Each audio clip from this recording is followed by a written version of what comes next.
चंद्रयान 3 को लेकर के एक बहुत ही बड़ी खुशखबरी अनाउंसमेंट की है। जी हाँ, चंद्रयान 3 का अब इंतजार खत्म हो चुका है।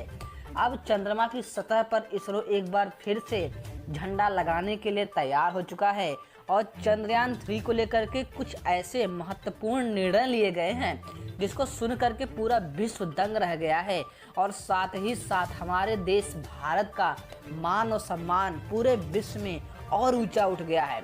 आज की सबसे बड़ी और बिग ब्रेकिंग न्यूज़ निकल के आ रही है। आज हम आपको इस वीडियो में चंद्रयान 3 के बारे में एक एक जानकारी स्टेप बाय स्टेप देने वाले हैं, तो इस वीडियो को अंत तक जरूर देखना।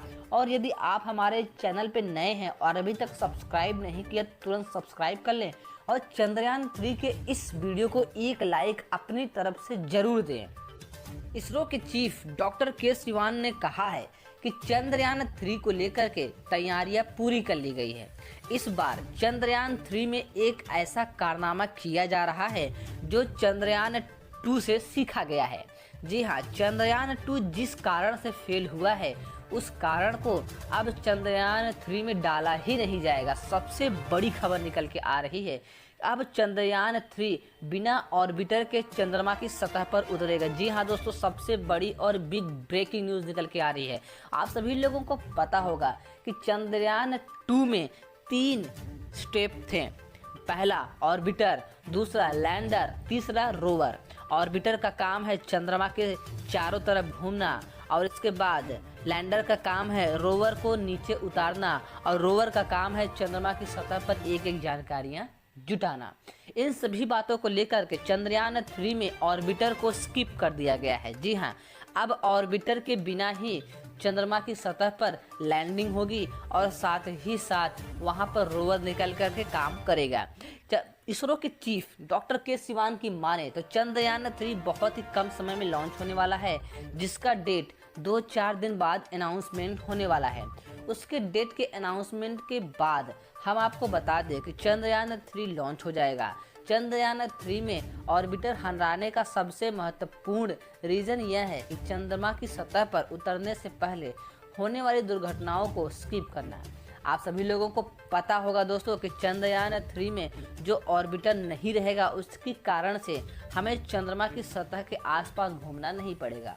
यहाँ से रॉकेट सीधा अंतरिक्ष में जाएगा और इसके बाद लैंडर को सीधा चंद्रमा की सतह पर उतारा जाएगा। इसमें एक काम और भी किया जा रहा है जो सुन करके आप भी दंग रह जाएंगे, जो किसी भी विश्व के किसी भी देश ने किया नहीं है।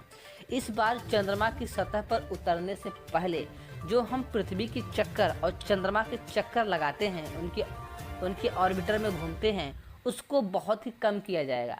मान लीजिए कि अगर हमें चंद्रमा पर जाना है तो हम पृथ्वी से सीधा उड़कर चंद्रमा पर लैंड नहीं करते हैं, बल्कि पृथ्वी से उड़ने के बाद पृथ्वी के चारों तरफ चक्कर लगाते हैं और धीरे धीरे वो चक्कर व घेरा बड़ा करते हैं और फिर जब चंद्रमा जैसे ही हमारे नज़दीक आता है तुरंत हम चंद्रमा का चक्कर लगाने लगते हैं और कुछ दिन तक वहाँ चक्कर लगाने के बाद धीरे धीरे हम चंद्रमा के पास पहुँचते हैं और वहाँ पर लैंड करते हैं। ये होता है हमारा प्रोसेस। अब इसरो का मानना यह है कि ये जो प्रोसेस है इसको कम करना है। जो हम पृथ्वी से उड़कर पृथ्वी का चक्कर कई दिनों तक लगाते हैं, अब उसे बहुत ही कम दिन तक लगाया जाएगा। 2-3 चक्कर लगाने के बाद तुरंत चंद्रमा का चक्कर 2-3 बार लगाया जाएगा। इसके बाद सीधा लैंडर को उतार दिया जाएगा। इससे होगा यह कि इसरो का जो ईंधन है वह बच जाएगा। विश्व में हर एक देश, कोई भी देश हो, उसकी स्पेस एजेंसी सिर्फ और सिर्फ यही चाहती है, एक ही काम होता है कि कैसे भी करके जो हमारा मिशन है उसको कम से कम वजन में बनाया जाए, क्योंकि जब कम से कम वजन में होता है कोई चीज़ तो उसके साथ दुर्घटना होने की संभावनाएं कम हो जाती हैं। इसीलिए इसरो ने अपने पेलोड को कम करने के लिए, अपने रोवर और अपने लैंडर का वज़न कम करने के लिए उनका चक्कर कम कर दिया है। अब चक्कर कम लगाने से उसमें ईंधन कम लगेगा, तो वहाँ पर जो ईंधन डाला जाता है तो ईंधन की मात्रा भी कम हो जाएगी। जैसे कि एक कार में मान लीजिए किसी कार का वज़न 5 क्विंटल है, तो उसमें अगर 50 लीटर डीजल या पेट्रोल जाता है तो उसका वज़न हो जाता है 5.5 क्विंटल। इसी प्रकार से हमारे लैंडर और रोवर का भी वज़न बढ़ जाता है जब वहाँ पर सबसे ज़्यादा ईंधन डाली जाती है। अब यहाँ पर ईंधन की मात्रा कम की जाएगी, जिससे होगा यहाँ कम चक्कर में कम समय में हम चंद्रमा की सतह पर उतर सकेंगे। इसके कई फायदे हैं, हमारा समय भी बचेगा और हमारा कम्युनिकेशन भी बहुत तेज रहेगा।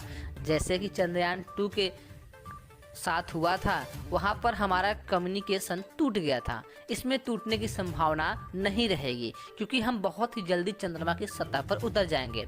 उतरने के बाद हमारा नेटवर्क स्टेबल हो जाएगा। स्टेबल होने के बाद कनेक्शन नहीं टूटता है।